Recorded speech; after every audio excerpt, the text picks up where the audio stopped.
안녕하세요. 김인호룩가 신부입니다. 오늘은 연중 제11주일입니다. 오늘 복음을 통해서 만나는 예수님의 모습은 예수 성심성호를 보내고 있는 지금 너무나 잘 어울리는 내용입니다. 예수님께서 목자가 없는 양들처럼 시달리고 기가 꺾여 있는 군중을 보시면서 그들을 가엾이 여기시는 모습이 소개되고 있습니다. 그리고는 제자들에게 하느님 아버지께 추수할 일꾼을 청하라고 말씀하시죠. 오늘 이 배경의 그림은 바로 추수할 일꾼을 부르는 사람들의 모습입니다. 예수님께서 군중을 바라보시면서 가엾은 마음과 동시에 그들을 추수할 수 있는 일꾼들에 대한 간절함 또한 커지실 거라 생각합니다. 오늘 말씀을 들은 이들이 나 또한 주님께서 가엾이 여기시는 사람임과 동시에 또 그들을 돌보아야 할 일꾼이라는 사실을 기억하면서 오늘의 여정 시작했으면 좋겠습니다. 말씀의 여정, 침묵과 성령의 도우심을 청하며 시작하겠습니다.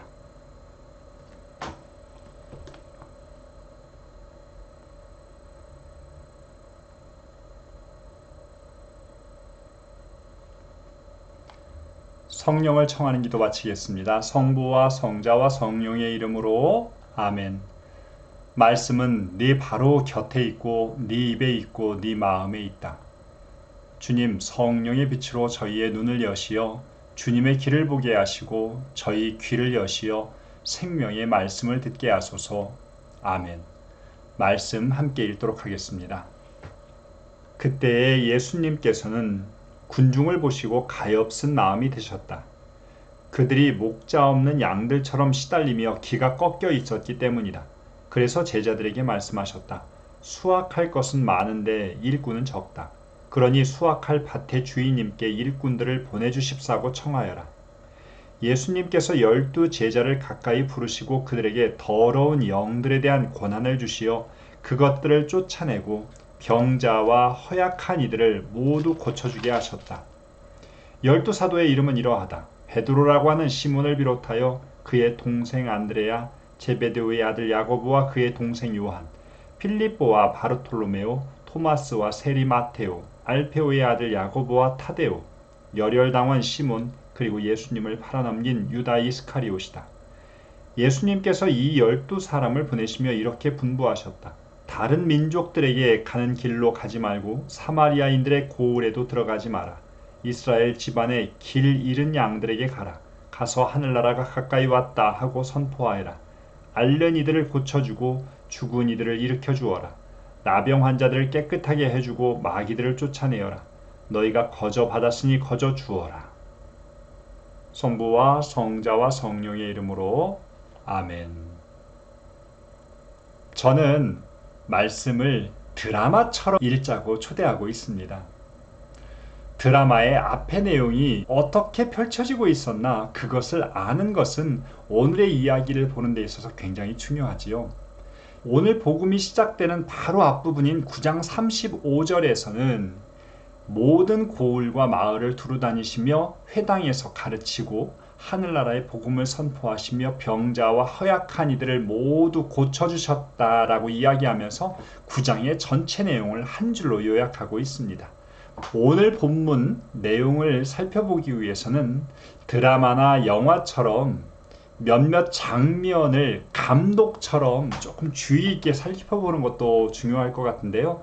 첫 번째 부분에서는 군중을 보고 가엾어 하시는 예수님의 모습이 소개되면서 추수할 일꾼을 청하라고 하는 부분이 소개됩니다. 그리고 예수님께서 제자들에게 권한을 주시고 또 그 권한을 받은 제자들의 명단이 소개되고 있습니다. 세 번째에서는 예수님께서 제자들을 파견하시면서 그들에게 당부하시는 말씀이 소개되고 있지요. 하나하나의 씬마다 조금은 더 자세하게 살펴볼 수 있겠죠. 예수님께서 병자들을 고쳐주시고 마귀들을 쫓아내시는 그런 일들을 하시면서 가엾은 마음이 드셨다고 소개하고 있습니다. 목자 없는 양들과 같았다는 것이죠. 목자 없는 양들의 모습은 어떠합니까? 눈도 어둡고 귀가 어두워서 그들은 자신들이 지금 낭떠러지에 있는지 또 자신들을 해할 수 있는 다른 짐승들이 가까이 왔는지조차도 모르게 됩니다. 지쳐있는 양들, 죽어가는 양들, 다른 짐승에게 뜯기는 양들도 있었을 것입니다. 예수님께서 그런 군중을 보시고 내어놓은 첫 번째의 해법이 무엇인지 너무 기대되지 않습니까? 제자들에게 예수님께서 추수할 일꾼을 보내달라고 청하라고 말씀하십니다. 예수님께서 당신 친히 주님의 첫 번째 일꾼이 되시고 또 그 일꾼들을 보내달라고 청하십니다. 이어서 두 번째 장면이 소개됩니다. 두 번째 장면은 예수님께서 제자들을 가까이 부르셔서 그들에게 마귀를 쫓아내고 병든 이들을 고쳐주는 능력을 주시는 부분입니다. 여기서 우리가 간과하지 말아야 되는 것은 제자들을 가까이 부르는 대목입니다. 제자직의 출발점은 그들이 하는 일이 아니라 예수님의 곁에 머무는 것입니다. 가까이에서 예수님을 체험한 이들이 되는 것, 그것이 병든이 마귀 들린 이들을 향하여 나아갈 수 있는 힘을 얻게 되는 것입니다. 제자들의 명단이 소개되고 있습니다. 마테오 복음사가는 이 명단을 이야기하면서 우리에게 하고 싶었던 이야기가 있는 것 같습니다. 마귀를 쫓아내고 병든 이를 고쳐주는 그 일은 신의 영역에 속한 일입니다. 신의 영역의 일로 불림을 받은 사람들은 과연 어떤 사람들인가? 마테오 복음사가는 그들이 지극히 평범한 사람들임을 강조하는 것 같습니다. 심지어는 예수님을 배반한 사람도 있고 또 세리였던 사람도 있었다는 것을 우리에게 이야기해주고 있습니다. 평범한 사람들이 예수님의 그 특별한 일로 초대된다는 것, 이것이 우리가 생각해 보아야 할 일입니다.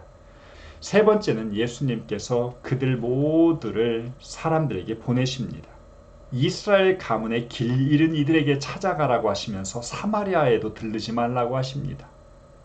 마테오복음은 유다인들을 중심으로 해서 쓰여진 성경입니다.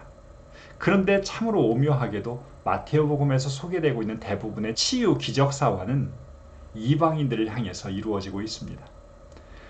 마지막 부분에서 우리가 특별히 기억해야 할 내용이 나옵니다.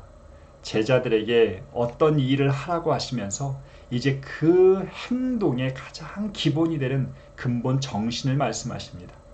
거저 받았으니 거저 주라고 하십니다. 이것이 바로 제자들의 심장에 가득히 담겨져 있어야 할 정신인 것이죠. 오늘 복음 전체에서 우리에게 들려주시는 가장 강한 메시지가 아닐까 싶습니다. 저는 여러분들과 함께 두 가지의 내용을 묵상해 보고 싶은데, 첫 번째는 예수님의 모습에 주목해 보고자 합니다. 가엾은 마음이 드셨다는 예수님의 모습입니다. 성경의 어원을 들어가 보면 자궁이라는 뜻이 있습니다. 우리가 자비라는 단어에서도 그 기원을 자궁에서 찾게 되는데요. 가엾은 마음과 자비라는 마음은 닮아 있습니다. 태중에 있는 아이에게 어머니가 갖는 마음입니다. 함께 느끼고 함께 통한다는 것이죠. 예수님께서 가엾은 마음이 들었다라고 하는 건 그들의 시달림과 기가 꺾임에 깊이 공감하셨다는 겁니다.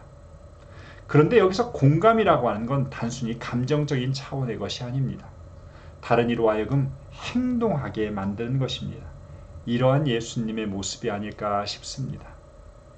무척이나 갈증이 난 양에게 물을 마시게 하는 예수님의 모습.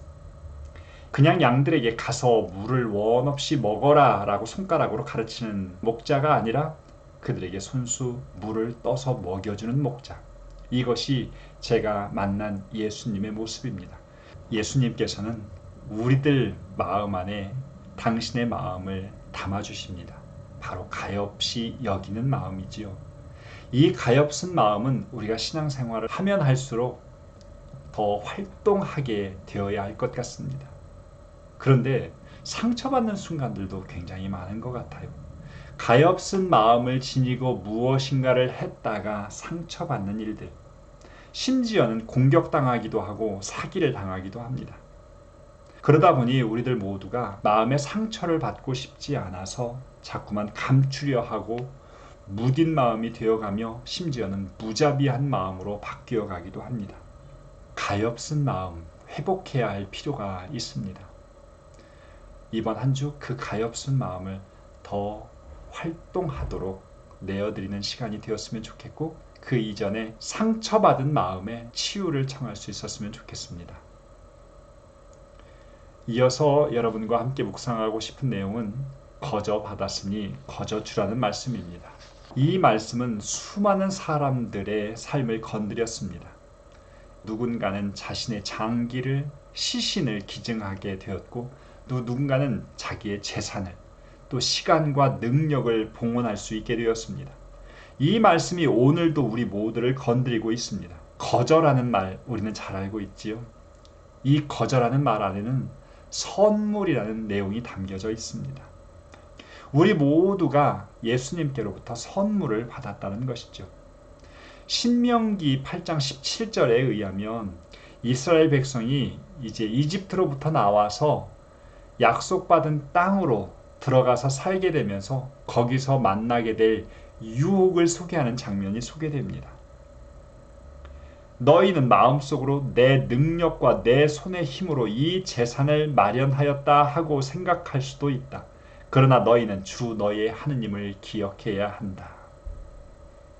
내가 소유하고 있는 모든 것이 하느님께로부터 공짜로 받은 것임에도 불구하고 내 것이라는 유혹을 받는 것, 이것이 구약 성경으로부터 줄기차게 소개되고 있던 인간의 유혹이고 실수입니다. 성경은 우리에게 신앙의 삶이란 모든 것이 하느님의 선물이라는 것을 인식하는 과정이라고 소개하고 있습니다. 어렸을 적 저는 엄청난 유혹을 받았습니다. 어머니가 초코파이를 하나를 주시면 이 초코파이 앞으로 수많은 친구들이 모여옵니다. 초코파이를 잘라서 친구에게 내어줄 때 조금이라도 내 것이 큰 부분을 차지하게 하려고 근심으로 이 초코파이를 잘랐던 기억이 납니다. 내 것도 챙기지 않고 모든 것을 그냥 남에게 주어라 라고 하는 말씀이 아니라, 하느님께로부터 받은 것을 누군가에게 내어줄 때 그것은 내 것을 내어주는 것이 아니라 하느님의 것을 오늘 이만큼 내어줄 수 있음에 감사드리는 것이 필요할 것 같습니다. 특별히 주님께서 시달리고 기가 꺾인 이들을 향하여 우리를 파견하십니다.